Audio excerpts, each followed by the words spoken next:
semakin bertambah besar anugerah-Mu. Semakin hari semakin bertambah besar anugerah-Mu.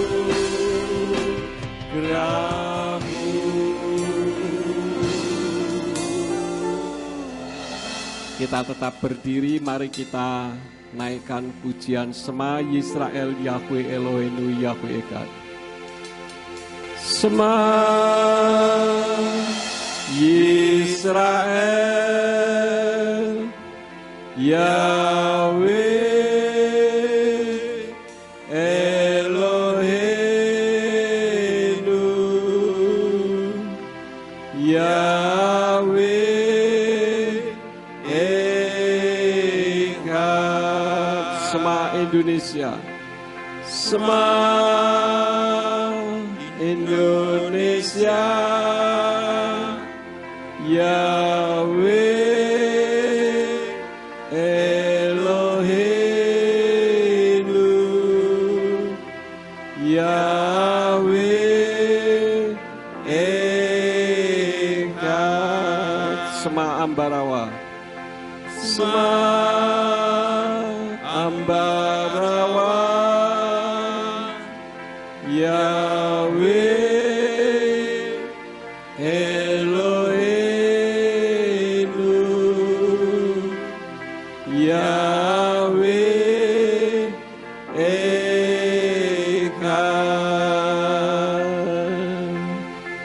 Baruch Shem Kevod Malkuto Leolam Waed. Dengan tidak jemu-jemunya kami tetap memproklamirkan kepada semua kekuatan kuasa yang ada di atas muka bumi ini bahwa Yahweh Elohim kita, Dia Echad. Oleh karena itulah pada pagi hari ini kami datang dengan penuh ucapan syukur karena Bapa Yahweh Besem Yeshua Hamasya Waruah HaKodes telah memberikan kesempatan kepada kami pada saat ini untuk memuji-muji dan meninggikan nama-Mu. Sekarang ya Tuhan, waktunya untuk kami mendengar isi hati-Mu. Mari Roh Kudus urapi hamba-Mu, urapi setiap kami yang mendengar firman-Mu dengan urapan yang sama, agar firman yang ditaburkan dapat kami pahami dan kami mengerti di dalam kehidupan kami.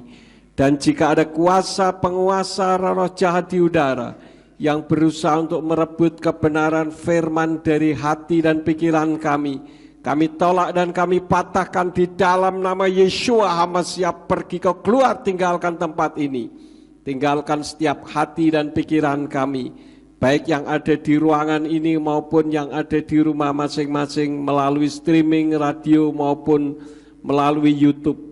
Kami menyerahkan semuanya ke dalam tangan-Mu. Berikan kemampuan kepada kami bukan hanya untuk mendengar firman-Mu saja, melainkan juga melakukannya di dalam kehidupan kami. Terima kasih Bapa, demi nama Adonai Yeshua HaMashiach, Tuhan dan Juru Selamat kami sudah berdoa dan mengucap syukur. Haleluya. Semua yang percaya katakan amin. Silakan duduk, Bapak Yahweh memberkati. Shalom Aleichem. Puji Bapak Yahweh, sebagaimana flyer yang sudah saudara terima, pada saat ini saya akan membawakan firman yang saya beri judul kayu hidup dan kayu kering. Kenapa saya menggunakan judul tersebut dan seringkali orang jadi bingung kok ada kayu hidup dan kayu kering. Biasanya kalau kayu hidup lawannya kayu apa? Mati. Makanya kemarin itu flyernya salah, kayu hidup dan kayu mati. Tetapi saya tidak mengacu kepada kebiasaan, tetapi apa yang tertulis di dalam firman. Saya akan coba untuk menerangkan satu persatu dengan perlahan-lahan. Saudara perhatikan dengan baik. Silakan bisa dimulai. Ya, Bapak Ibu saudara sekalian, kayu hidup dan kayu kering. Judulnya ini ya. Kenapa? Karena saya ambil dari terjemahan kitabnya Yayasan Lembaga Alkitab Indonesia di dalam Lukas 23 ayat yang ke-31. Kalau dibaca di sana bunyinya, sebab jikalau orang berbuat demikian dengan kayu hidup, apakah yang akan terjadi dengan kayu kering? Dengan kalimat ini, kira-kira kalau saudara berpikir kayu hidup itu apa? Kayu hidup kira-kira apa? Pohon. Kalau kayu kering, ya kayu yang sudah tidak hidup lagi ya, kayu yang mati. Itu pengertian kita. Sebab jikalau orang berbuat demikian dengan pohon, apakah yang akan terjadi dengan kayu yang sudah mati? Ini ayat kan aneh. Betul tidak saudara-saudara? Ayat ini aneh dan kalau kita tidak memahami, kita akan sulit untuk mengerti apa sih yang dimaksud dari ayat ini. Ini adalah terjemahan Yayasan Lembaga Alkitab Indonesia. Sekarang kita lihat yang kedua, terjemahan dari Indonesian Literal Translation atau ILT. Perlu saudara ketahui bahwa ILT adalah kitab suci terjemahan dari kitab J.P. Green. J.P. Green adalah kitab suci yang dipakai oleh sekolah-sekolah tinggi teologia dan kita berbahasa Indonesia menggunakan kitab ini. Di dalam Lukas 23 ayat yang ke-31 di sana diterjemahkan, sebab jikalau orang berbuat hal-hal ini terhadap kayu bergetah, apakah yang akan terjadi terhadap yang kering? Masih bingung enggak saudara-saudara? Kayu bergetah itu apa? Pohon yang mengeluarkan getah ya. Sebetulnya Tuhan berbicara mengenai ayat ini itu seperti apa? Nah, kita lihat lagi berikutnya. Dari terjemahan King James Version di dalam Luke chapter 23 verse 31. For if they do these things in a green tree, what shall be done in the dry? Green tree, green itu apa? Hijau. Tree, pohon hijau.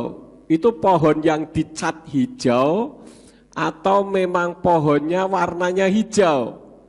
Ini masih membingungkan enggak saudara? Masih membingungkan ya? Nah sekarang kita lihat terjemahan yang lain lagi. Di dalam Textus Receptus ini adalah kitab suci yang dianggap ditulis perjanjian baru dalam bahasa Yunani. Kita dengar saja suaranya. Ότι είναι το υγρό ξύλο τα αυτά ποιο είναι το ξύλο τι λένετε. Ya itu bunyinya. Coba ulang sekali lagi. Ότι είναι το υγρό ξύλο τα αυτά ποιο είναι το ξύλο τι λένετε.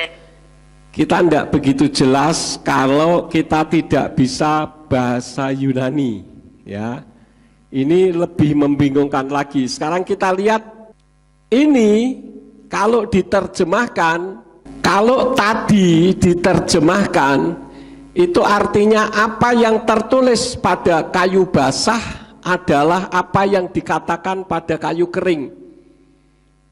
Tadi yang di bahasa Yunani itu membacanya igruxilo atau kayu basah dan igruxiro itu kayu kering. Ya. Kayu kering, kayu basah. Kayu kering itu kira-kira apa? Kayu yang sudah mati ya, kayu yang sudah kering. Kalau kayu basah masih hidup, bisa dianggap masih hidup. Bisa dianggap kayu yang diberi air, kan kayu basah ya. Nah ini bagaimana? Masih bingung enggak saudara-saudara? Masih ya? Sekarang kita lihat yang selanjutnya. Nah, ini yang dalam kitab Brit Kadasa atau Perjanjian Baru dalam bahasa Ibrani. Kalau dibaca dari sini bunyinya Kiim Kaka Yasu Be'etz Lach Mayase Be'etz Yafes.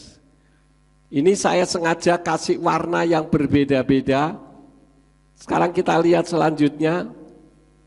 Nah, yang tadi kalau diterjemahkan Brit Kadasa bunyinya karena dengan begitu mereka akan melakukan hal yang sama terhadap pohon basah, terhadap pohon kering. Ini sudah sedikit agak tercerahkan, tapi masih membingungkan. Ya kan? Sekarang kita lihat selanjutnya. Nah, dari Hebraic Root New Testament diterjemahkan yang tadi itu secara umum. Jadi semuanya ini adalah penerjemahan secara umum. Kalau terjemahan Yayasan Lembaga Alkitab Indonesia terjemahan baru tadi disebut kayu hidup. Kalau ILT dikatakan kayu bergetah. Kalau King James Version diterjemahkan green tree atau pohon hijau. Kalau yang bahasa Yunani Tectus Receptus berbunyi igruxilo atau kayu basah. Sedangkan di dalam kitab berbahasa Ibrani disebut etzlach, Hebraic New Testament. Ini kayu basah juga, ya. Ini adalah terjemahan secara umum.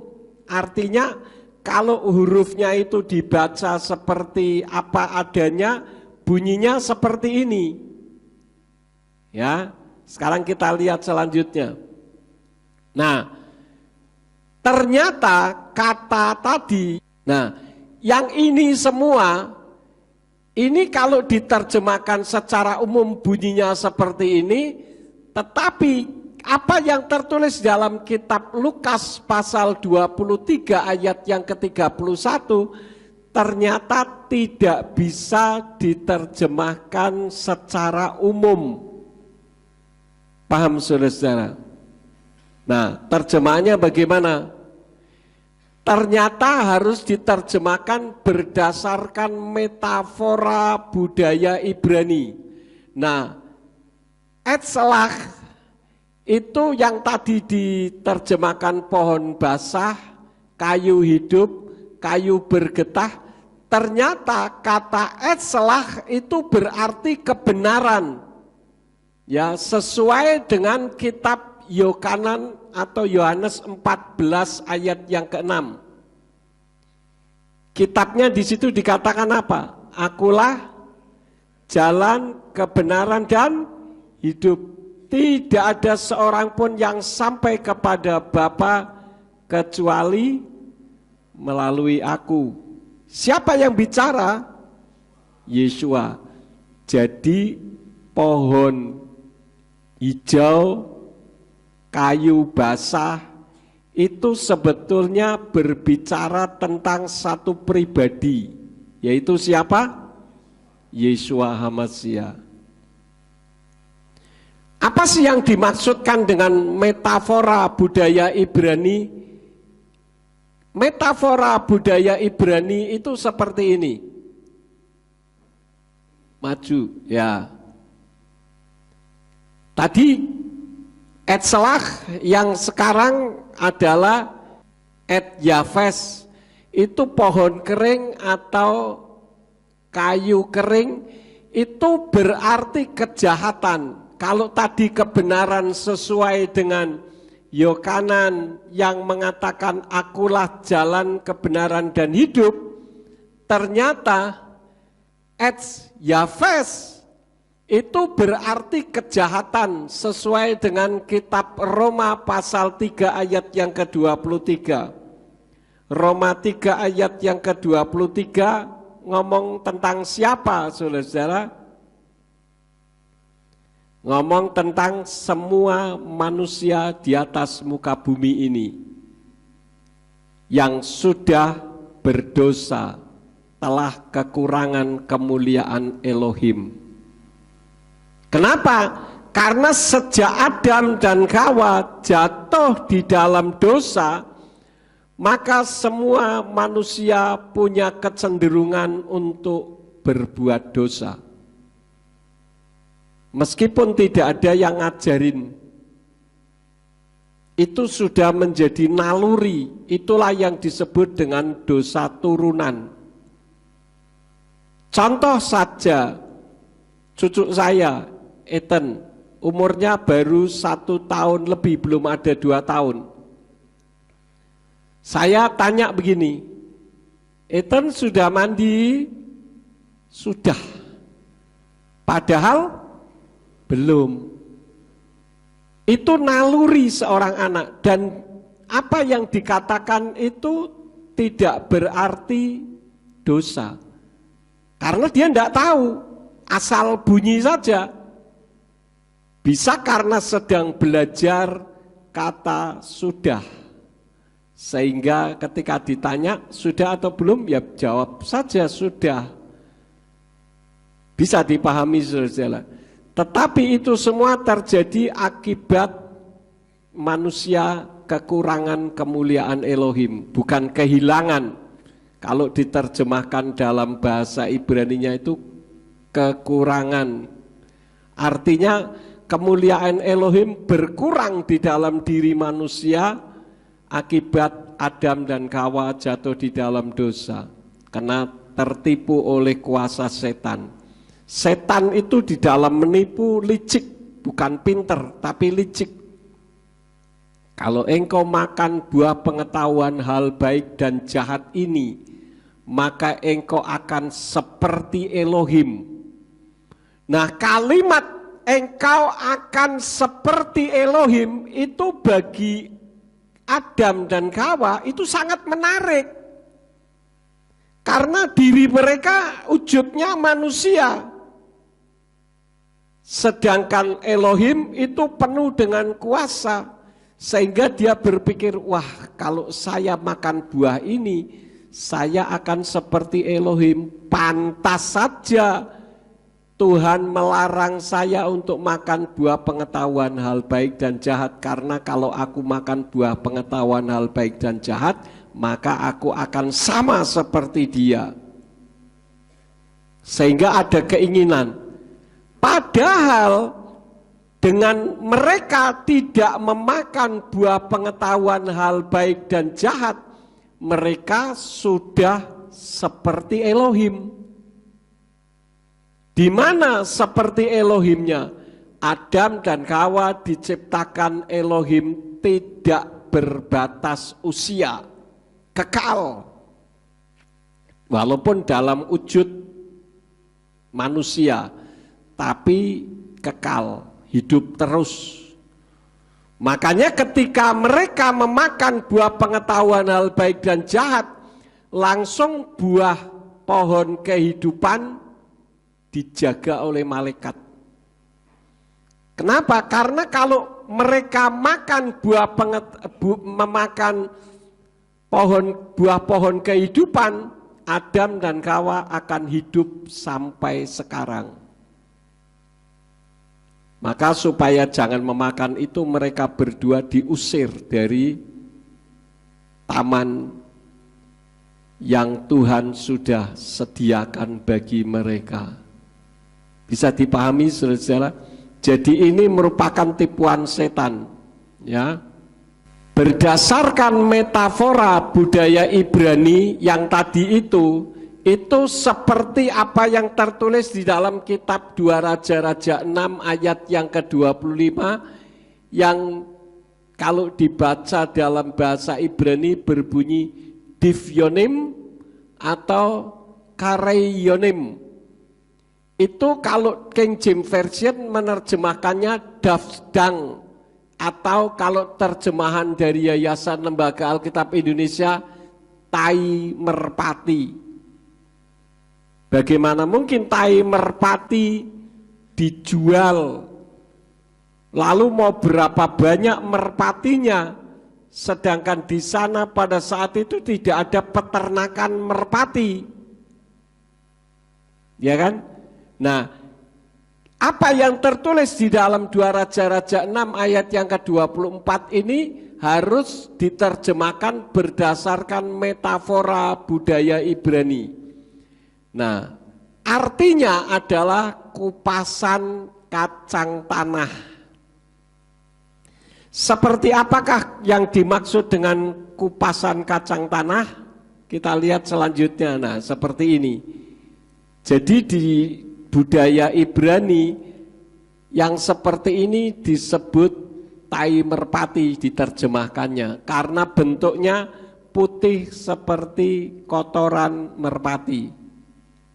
Ini diterjemahkan menggunakan budaya Ibrani, metafora. Metafora itu jadi apa ya?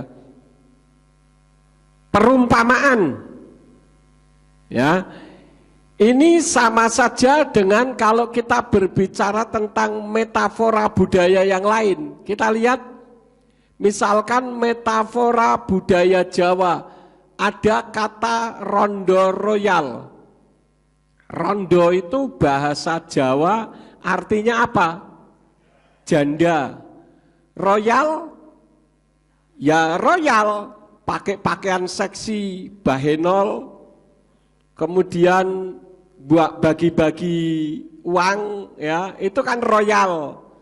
Tapi sebetulnya di dalam metafora budaya Jawa yang dimaksud rondo royal itu apa? Jenis makanan tradisional Jawa seperti ini, yaitu tape goreng.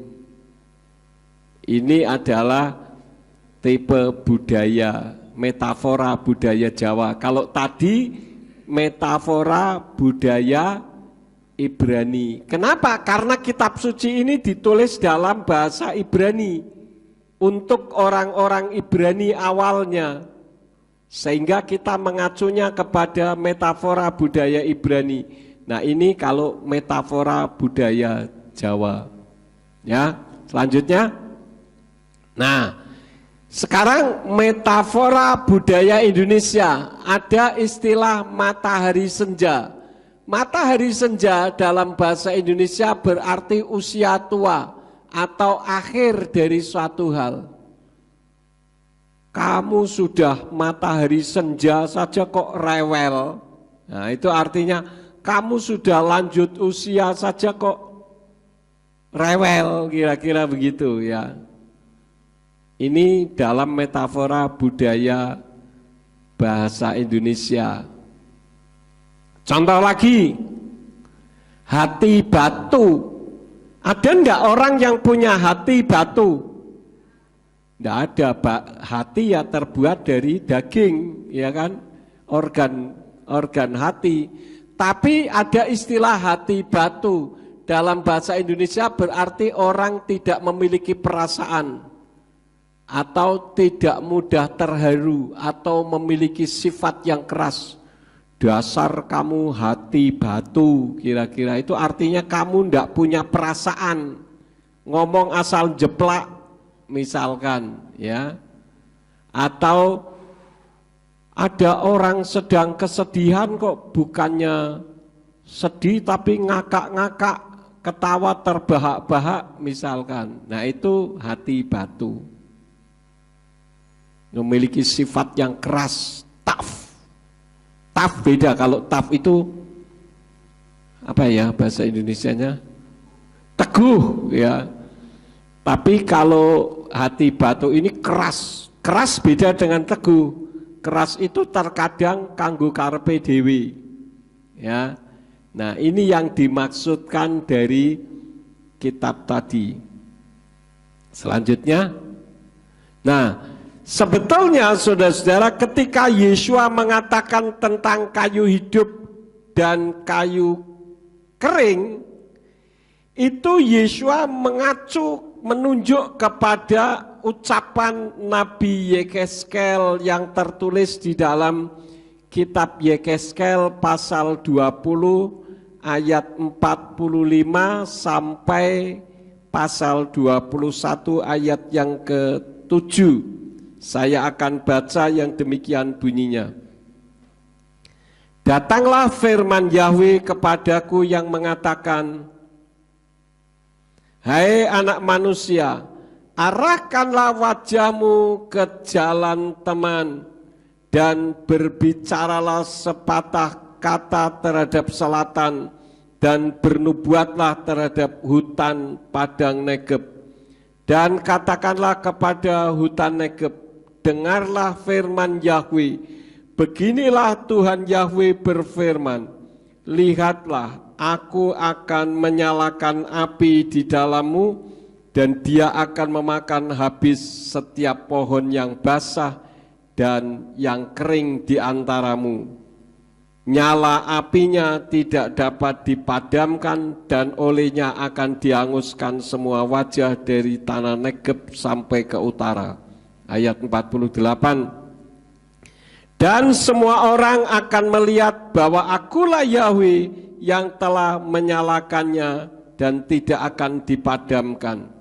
Kemudian aku berkata, aduh Tuhan Yahweh, mereka berkata tentang aku, tidakkah dia mengucapkan kata-kata perumpamaan? Pedang Yahweh melawan Yerusalem di dalam pasal 21 ayat 1-7. Dan firman Yahweh datang kepadaku dengan mengatakan, hai anak manusia, arahkanlah wajahmu ke Yerusalem dan ucapkanlah sepatah kata terhadap tempat-tempat kudus dan bernubuatlah terhadap tanah Israel.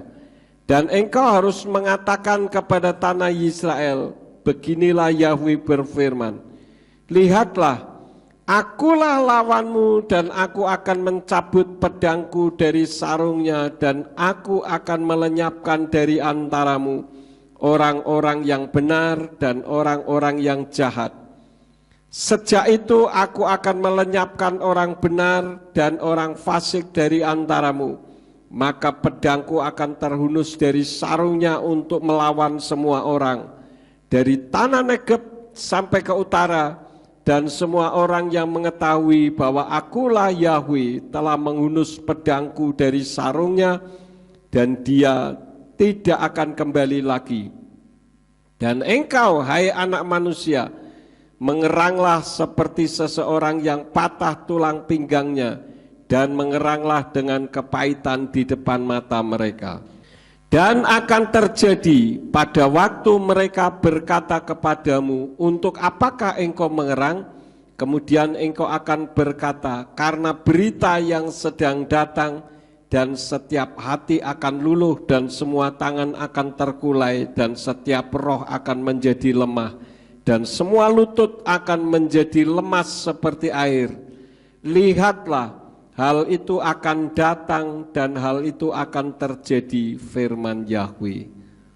Kebakaran hutan yang terjadi, saudara-saudara, yang tertulis di dalam ayat itu, yang ditimbulkan oleh Yahweh, itu akibat kejahatan penduduk Yerusalem yang menghabiskan seluruh tanah Negeb dan panas apinya membakar seluruh pohon yang hidup. Ini sebetulnya merupakan kalimat metafora atau perumpamaan di mana Yeshua tidak pernah melupakan tangisan para wanita saat kematiannya di Yerusalem. Jika mereka tahu keadaan sebenarnya, mereka pasti akan menangisi diri mereka sendiri. Maka Yeshua pernah mengatakan kepada perempuan-perempuan yang menangisi dia, seperti yang tertulis di dalam Lukas 23 ayat yang ke-28. Lukas 23 ayat yang ke-28 dikatakan, dan sambil berpaling kepada mereka, Yeshua berkata, hai putri-putri Yerusalem, janganlah menangisi aku, melainkan tangisilah dirimu sendiri dan anak-anakmu. Jadi mereka yang menangisi Yeshua itu sebetulnya kalau tahu keadaan yang sesungguhnya, sebetulnya mereka justru menangisi dirinya sendiri daripada menangisi Yeshua HaMashiach. Berapa banyak orang menghina Yeshua, menghina Yahweh. Kalau mereka tahu siapa Yeshua, siapa Yahweh, mereka justru justru akan menyesali diri mereka sendiri. Tapi karena tidak tahu, maka mereka berpikir dengan menurut pikiran mereka sendiri. Akibat kesalahan terjemahan, akibat ajaran para teolog yang mengatakan nama Yahweh tidak bisa disebut, dan banyak hal lagi yang lain. 1001 macam alasan sehingga orang menghina Yahweh. Coba kalau mereka tahu siapa Yahweh, mereka akan gemetar terhadap nama ini. Karena setan pun gemetar dengan nama Yahweh.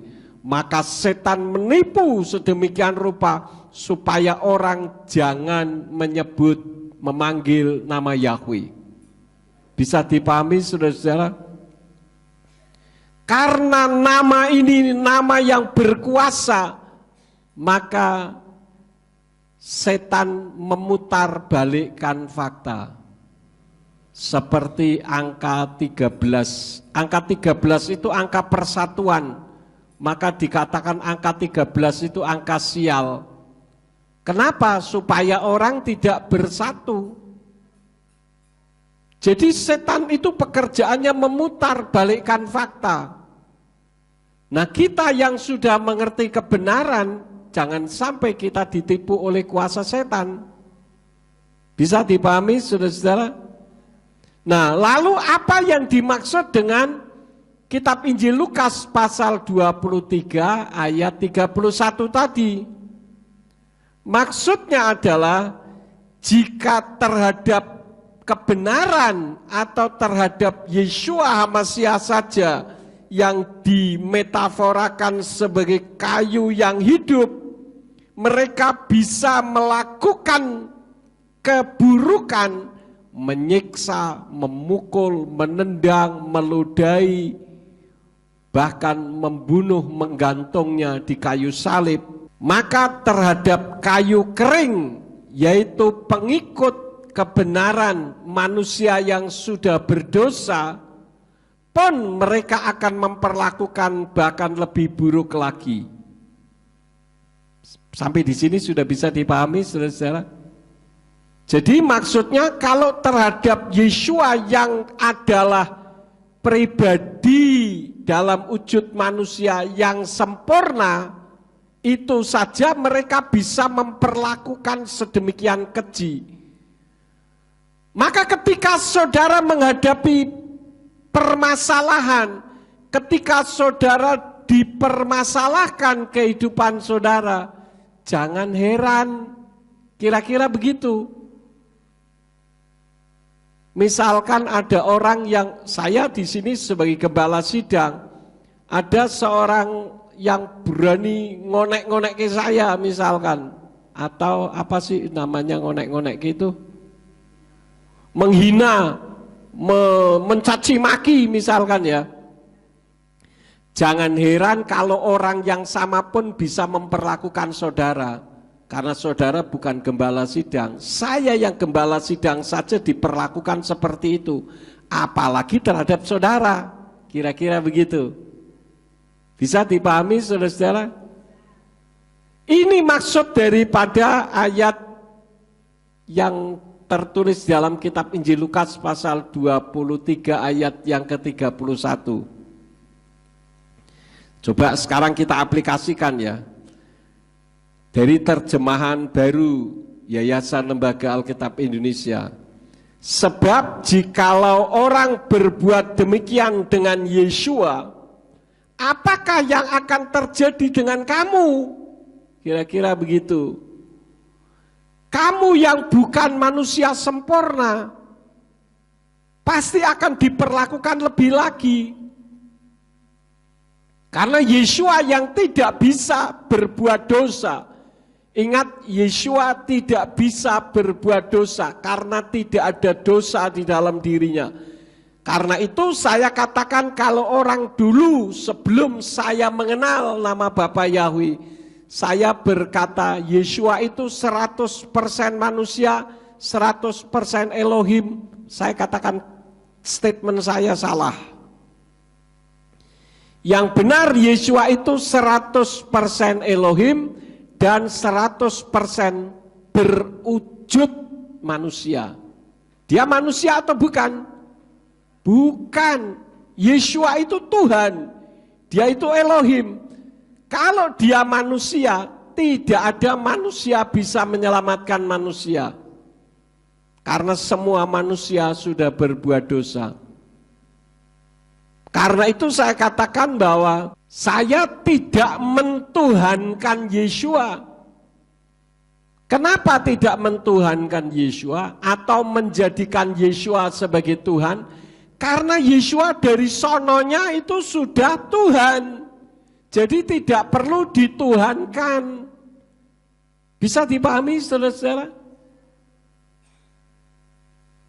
Dan kalau Yeshua itu manusia, Yeshua dilahirkan akibat percampuran spermatozoid dengan ovum.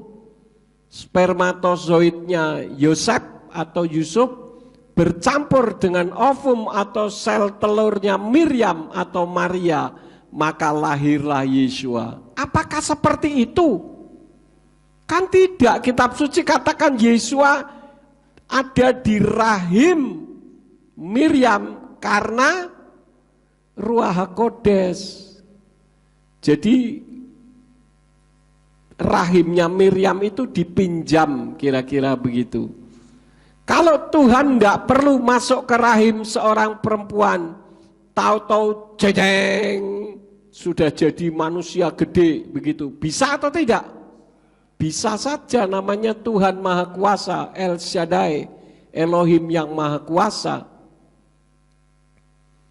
Tetapi kenapa Yeshua harus menjadi zigot, menjadi bakal bayi yang ada di dalam rahim seorang perempuan?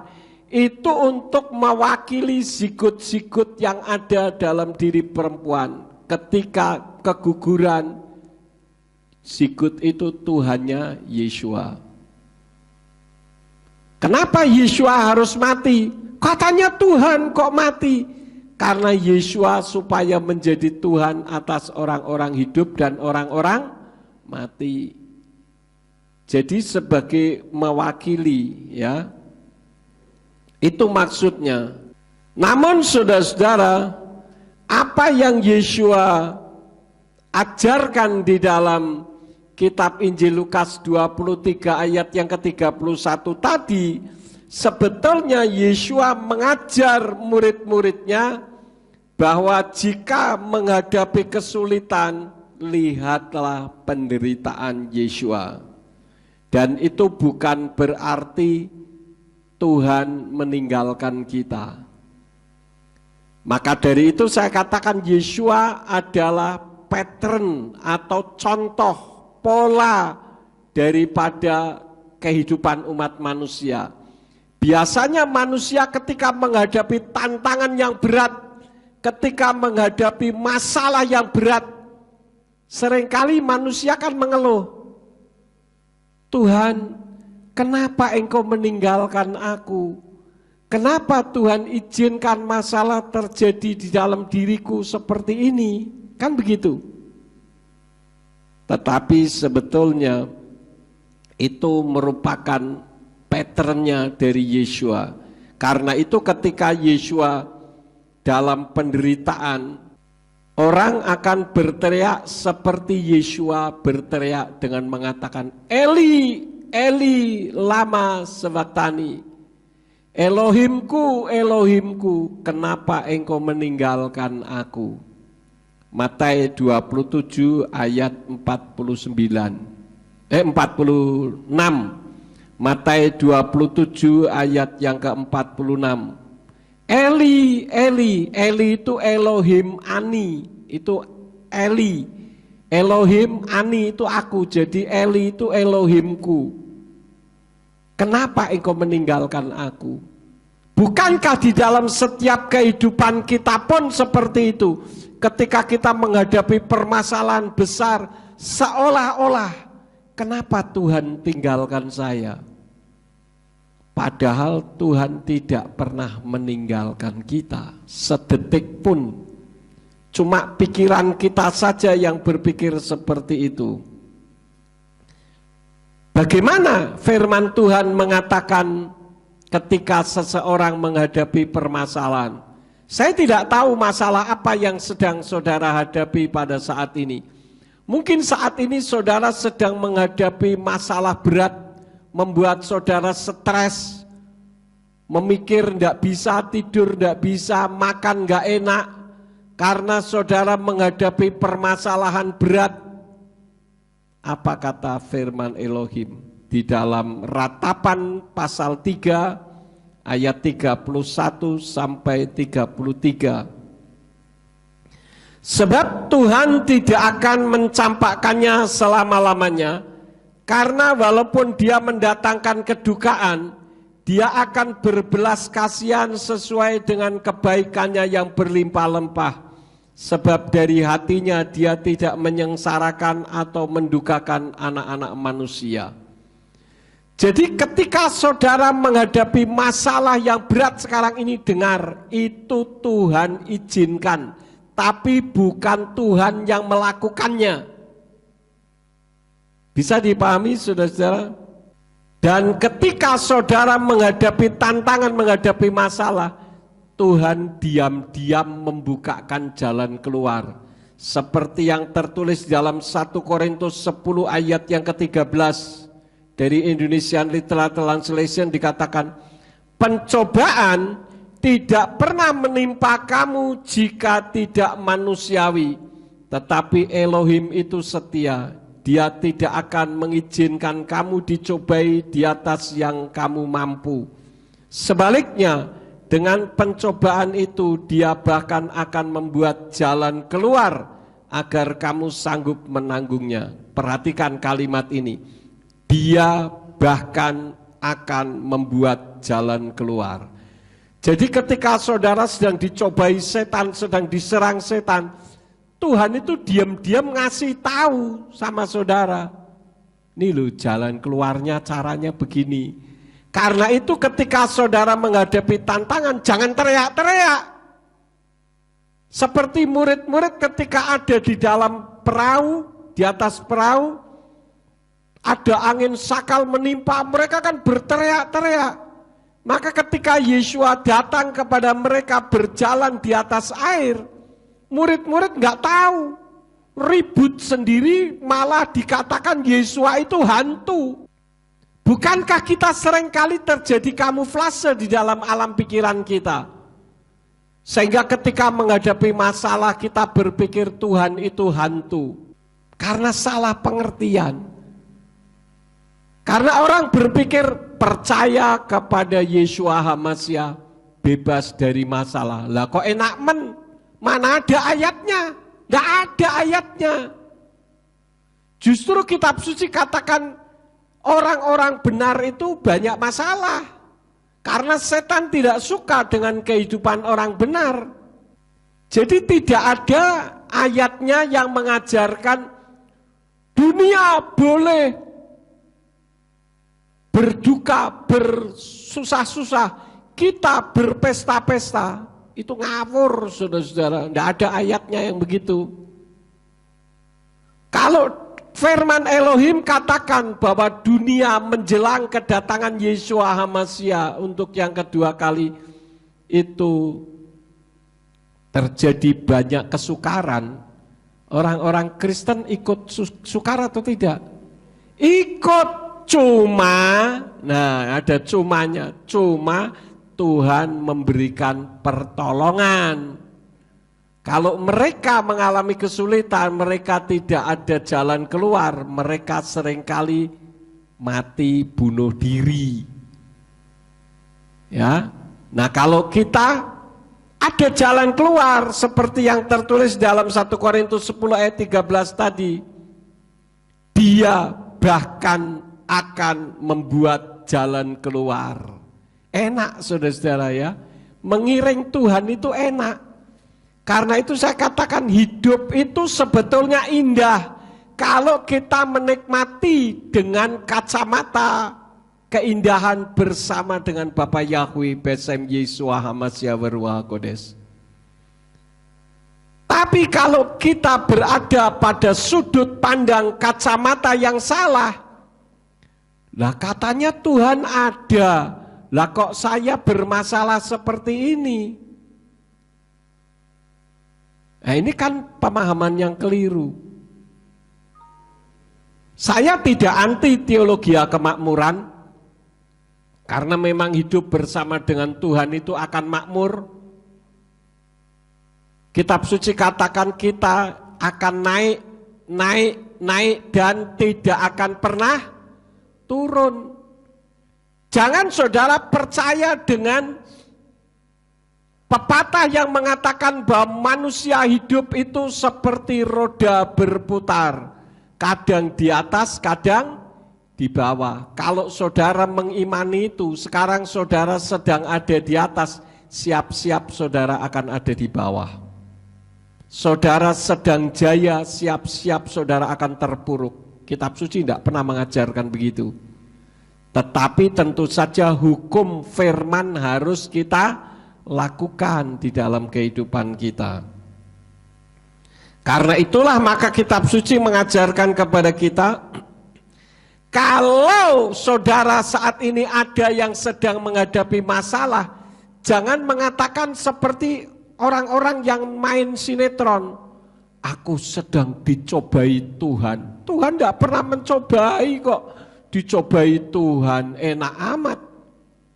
Kita baca Yakub 1 ayat 12 sampai 13. Yakobus atau Yakub 1 ayat 12 sampai 13. Dari Indonesia Translation dikatakan apa? Berbahagialah orang yang tabah menanggung pencobaan. Berbahagialah orang yang tabah menanggung pencobaan. Artinya ketika saudara sedang dalam pencobaan, saudara apa? Tabah. Ya. Karena apabila telah teruji, maka dia akan menerima mahkota kehidupan yang telah Tuhan janjikan kepada mereka yang mengasihi Dia. Happy is the person who remains faithful under trial. Ketika seseorang sedang dalam pencobaan, dia tetap setia. Yang seringkali terjadi apa? Ketika sedang pencobaan, sorry ye, ke gereja ye, saya sedang susah ye, Tuhan harus tahu saya ye. Kan seperti itu seringkali manusia. Padahal Tuhan tidak pernah menyusahkan kita. Karena apabila telah teruji, maka dia akan menerima mahkota kehidupan yang telah Tuhan janjikan kepada mereka yang mengasihi Dia, bukan yang meninggalkan Dia atau yang bersungut-sungut kepada Dia. Ayat 13 dikatakan, ketika dicobai, janganlah seorang pun berkata, aku dicobai oleh Elohim. Sebab Elohim tidaklah dapat dicobai oleh yang jahat, dan Dia sendiri tidak mencobai siapapun. Maka kalau tidak ada pencobaan dulu, tidak akan ada gereja ini. Paham saudara-saudara? Jadi ini yang harus ada di dalam pikiran kita. Tuhan tidak pernah mencobai. Bagaimana Pak dengan doa Bapa kami? Bapa kami yang ada di sorga, terus dikuduskanlah namamu, terus datanglah kerajaanmu, terus jadilah kehendakmu di bumi, terus ya, terus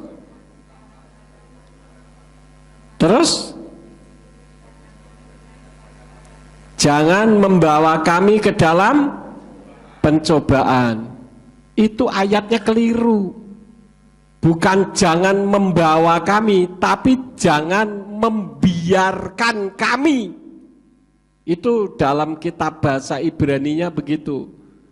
Kalau jangan membawa berarti Tuhan itu ngiring kita untuk kita dicobai. Artinya Tuhan mencobai. Itu tabrakan sama ayat yang ini.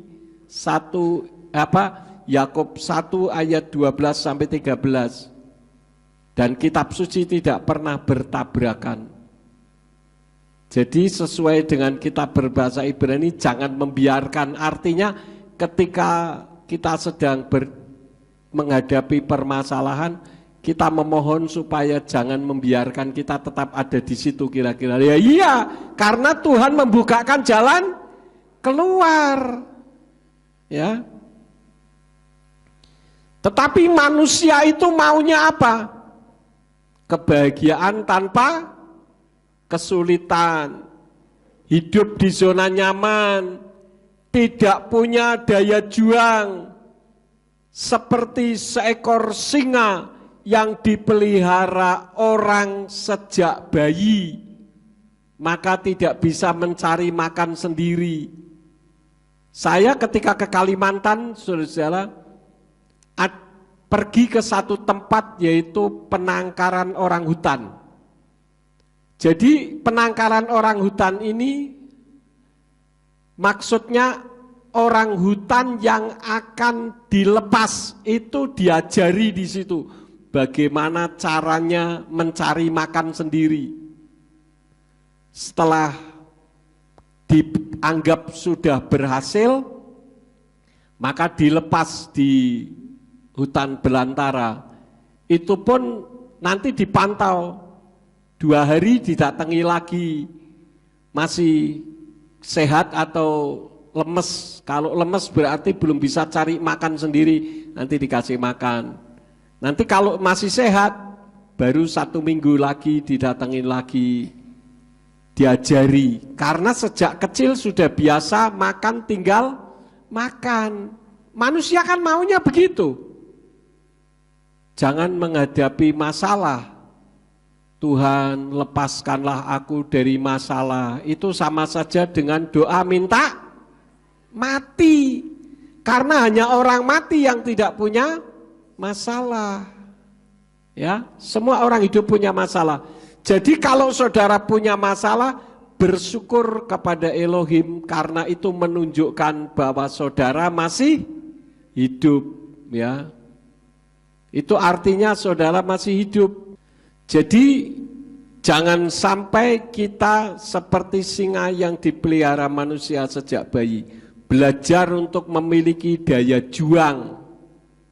Paham saudara-saudara? Jadi ketika murid-murid dulu menghadapi tantangan ketika pertama kali menerima Yesus sebagai Tuhan, mereka dikejar-kejar pada kitab Kisah Para Rasul. Apakah mereka berdoa, Tuhan sembunyikan aku di belakang salibmu? Biasanya kan orang berdoa begitu. Supaya ketika orang melihat aku, mereka tidak bisa melihat. Ketika musuh melihat aku, mereka tidak bisa melihat aku. Apakah mereka berdoa seperti itu? Tidak. Yang mereka lakukan apa? Tuhan berikan kepadaku keberanian untuk memberitakan Injil. Berapa banyak sekarang orang berani memberitakan Injil, kebenaran? Injil itu kabar baik. Berita tentang nama Yahweh, berita Injil atau bukan? Berita Injil, karena itu kabar baik. Tapi mana ada orang berani, saya ketemu dari banyak pendeta mengatakan, Pak benar, saya tahu itu satu kebenaran. Tapi untuk memberitakan nanti dulu deh Pak, nunggu banyak. Nunggu banyak, kenapa enggak nunggu singa saja? Kalau nunggu banyak artinya apa? Takut menghadapi tantangan. Dan kalau saya waktu dulu tidak berani memberitakan nama Bapa, enggak ada GPF. Tetapi semua itu bisa terjadi karena saya berani memberitakan. Cuman memberitakannya dengan cara yang bijaksana, yang wise, yang simpatik, jangan radikal. Ya. Saya tidak tahu apa yang sedang saudara alami saat ini, tetapi dengar firman. Apa yang saudara alami, kesulitan yang saudara alami saat ini, Tuhan tahu. Yuk kita katakan bersama, Tuhan tahu kesulitan saya. Kita katakan bersama, 2, 3. Ya, Puji Bapa Yahweh kalau saudara saat ini sedang tidak menghadapi kesulitan. Puji Bapa Yahweh. Tapi kalau saudara sedang menghadapi kesulitan, ingat, Tuhan tahu kesulitan saya. Amin. Sekali lagi, tidak ada mahkota tanpa salib. Tidak ada keberhasilan tanpa penderitaan. Jadi kalau saudara menderita, itu artinya saudara dipersiapkan untuk mendapatkan keberhasilan. Jadi jangan berkecil hati atau bahkan mundur atau meninggalkan Tuhan. Amin buat firman Tuhan. Mari kita bangkit berdiri bersama-sama. Kami datang kepada Tuhan dengan penuh ucapan syukur. Tuhan berkati jemaat yang sudah mendengarkan isi hati Tuhan, baik yang ada di tempat ini maupun dari rumah masing-masing. Biarlah mereka semuanya boleh senantiasa kuat di dalam menghadapi setiap permasalahan kehidupan pada akhir zaman ini. Berkati semua yang sudah ambil bagian di dalam pelayanan pada hari ini. Engkau pakai semakin hari semakin heran. Kalau sebentar kami akan pulang, kirim malaikat Tuhan untuk menjaga melindungi kami, tibakan di rumah dengan selamat, baik untuk Pak Iswidarto beserta dengan Ibu yang kembali ke Jogja, serta umat-umatmu yang lain yang tidak kami sebutkan yang berasal dari luar kota, seperti Pak Joko, Bu Indah yang akan pulang ke daerah Semarang. Kami serahkan perjalanannya ke dalam tangan-Mu. Seluruh jemaat yang dari luar kota, Tuhan berkati perjalanannya pulang, jauhkan dari mara bahaya, malapetaka, kecelakaan maut maupun orang jahat. Tibakan di rumah dengan selamat dan kumpulkan kami di waktu yang akan datang dengan iman yang lebih baik dari hari ini.